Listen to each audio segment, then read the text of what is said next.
I realize as someone who is considered a mindset coach or a personal development coach or really a personal development junkie, you would think that I would love the phrase, charge what you're worth and then add tax. But the truth is, I really hate it. I hate it. And I'm gonna tell you why I think it is such bad advice and what you need to be thinking about instead. Hey, welcome back. My name is Tara Wagner. If you're brand new here, you should know that I have been an entrepreneur for nearly 20 years. I have been a belief breakthrough coach for almost 10 years. I help female entrepreneurs to crush their goals, not their soul. And I've been around the block a few times when it comes to smart pricing strategies. And this is why I do not like this whole charge what you're worth movement. I'm not gonna say that it's completely false or that it's not a little bit helpful. There's a little bit of truth in everything, right? We don't wanna throw the baby out with the bathwater, but I do wanna throw out the bathwater because this is becoming this slogan that's absolutely worthless, and it's leading newer entrepreneurs especially to charge based on some really just false ideas. Because here's the thing, if you are tying your self-worth up with what you charge, if you're saying charge what you're worth, you're tying your self-worth up with how much you get paid. I don't care what you are charging. If you are thinking of your self-worth in terms of dollar amounts, you are playing a losing game. So you might notice that I'm standing in a little bit of a construction zone, and that is because we just bought a house and we're in the process of making it our own.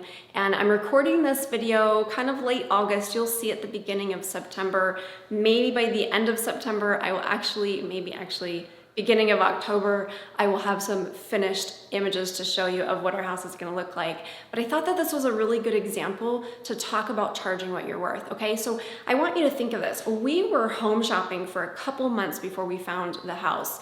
The first house that we found, we loved, we fell in love with, but they had a particular dollar amount that they set on this house that they wanted to get, and they were not willing to negotiate. And we were like, you know what? This house is beautiful. It's exactly what we're looking for. We're in it. So they valued it at that price. We even valued it at that price. But you know what happens when you go to buy a house? You got to get the thing appraised. And no matter what we tried, we could not get the house to appraise for what we thought it was worth. Now, this is what I'm talking about here. When we try to tie in how we feel with what something's actually worth, we're taking our feet off the ground. Now, yes, I deal a lot in mindset. I want you to feel good about yourself. I want you to feel good about what you're charging, but I want you to keep 2 feet on the ground and be practical and be strategic about this as well. When this appraiser came in, they weren't just looking at the fact that this house was priceless to us. They weren't looking at the fact that the seller really wanted to get this price or thought that the house was worth this price. They're looking at what is the actual value of the house? How big is the house? How many rooms does it have? What are the amenities in that house? What's the neighborhood like? What are homes in the area selling for? That is what determined the price of this house. And so tragically, we did not buy the house because we weren't going to buy something that was actually being sold for over what it could be appraised for. We went and found an equally beautiful house that we're very, very excited about, but we had to go through that same process and make sure that it was actually worth what we felt it was worth. Now, how does this portray or pertain to your pricing? Well, it's the same thing. If you're going in feeling like you are not worthy of a certain price point, that's gonna mess you up. But if you go in thinking that you're worthy of a certain price point because you saw an Instagram post that said, charge what you're worth and then add tax, and you're going, okay, I'm gonna charge this amount because it gets me excited, guess what? That's just as false. That's just as unhelpful because A, you're not taking into account what pricing is really about, and B, again, you're tying your self-worth into how much you earn, which is always a losing game because if you're a true entrepreneur, you are gonna have a business that fails. You're gonna have an idea that fails.